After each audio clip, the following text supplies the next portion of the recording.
আগে ছাত্রলীগ করতো guest room গণরুম culture, এখন আমরা শুনতেছি যে মুড়ি পার্টির কালচার। আপনারা সহনশীলতার রাজনীতিতে ফিরে আসেন, নারী সম্পর্কে যে কুৎসিত দৃষ্টিভঙ্গি সেখান থেকে আপনারা আশা করি ফিরে আসবেন। ডাকসুতে আমাদের মেয়েদেরকে নিয়ে বসেছিলাম যে নির্বাচন কেন্দ্রিক কি অবস্থা প্যানেলগুলোর, তো আমি সেখানে একটি সেলফি ভিডিও করেছিলাম। আপনারা সাংবাদিকবৃন্দ অবশ্যই দেখেছেন, ম্যাক্সিমাম সাংবাদিকবৃন্দ হয়তো বা দেখে থাকতে পারেন।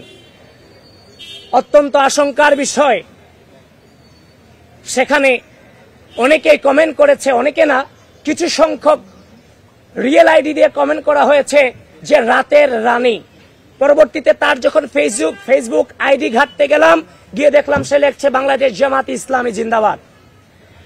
এই যে জামাত ইসলাম এবং ছাত্র শিবির 5 আগস্ট পরবর্তী সময়ে গোটা বাংলাদেশ জুড়ে নারীদেরকে নিয়ে কুৎসা রটাচ্ছেন, বিশেষ করে ঢাকা বিশ্ববিদ্যালয়ের মাটিতে জাতীয়তাবাদী ছাত্র দলের মেয়েদেরকে নিয়ে যে ধরনের নোংরা চর্চা করেছেন, এটা কোনোভাবেই কিন্তু আমাদের ধর্ম এবং অন্যান্য ইসলাম ধর্ম এবং অন্যান্য কোন ধর্মেই কিন্তু এগুলো জায়েজ এবং স্বীকৃত নয়।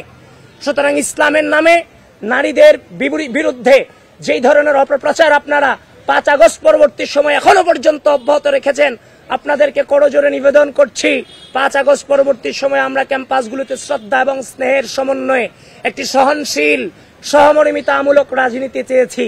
আপনাদেরকে আহ্বান করব, এই জায়গাগুলো থেকে সরে এসে আপনারা সহনশীলতার রাজনীতিতে ফিরে আসেন, নারী সম্পর্কে যে কুৎসিত দৃষ্টিভঙ্গি সেখান থেকে আপনারা আশা করি ফিরে আসবেন।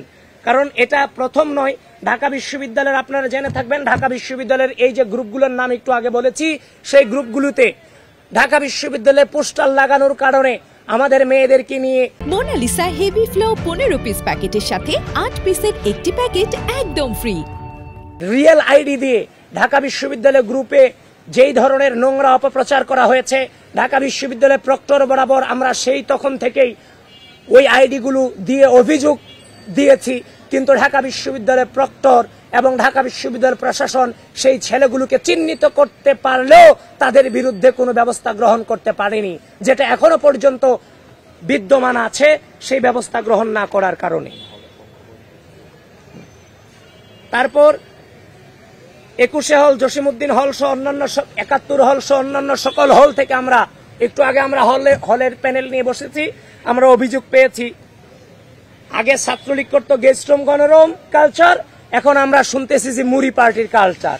এখন সেই মুড়ি পার্টিতে বলা হয় যে কে কয়টা নাম মুখস্থ করতে পেরেছে শিক্ষার্থীদের প্যানেলে যারা আছে আর কি, মানে প্যানেলে মানে গুপ্ত সংগঠনের কিংবা হচ্ছে যে তারা যে প্যানেল দিয়েছে সেই প্যানেলের যে মেম্বার কিংবা সদস্যরা আছে তাদের নামগুলা যাদেরকে মুড়ি খাওয়াচ্ছে তারা মুখস্থ করতে পারছে কিনা এটা নিয়ে একটা প্রতিযোগিতা হচ্ছে, এবং যে বেশি নাম মুখস্থ করতে পারছে তাকে উপঢৌকন এবং উপহার দেওয়া হচ্ছে।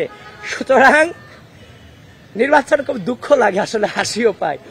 নির্বাচন কমিশন এবং বিশ্ববিদ্যালয় প্রশাসন এবং হল প্রশাসনের যারা নির্বাচন কমিশন আছেন, এই ধরনের কালচারগুলোকে অবশ্যই আপনারা শক্ত হাতে দমন করবেন এবং এগুলো সম্পর্কে সাংবাদিক বৃন্দ আছেন, এগুলো সম্পর্কে তথ্য খুঁজে বের করবেন।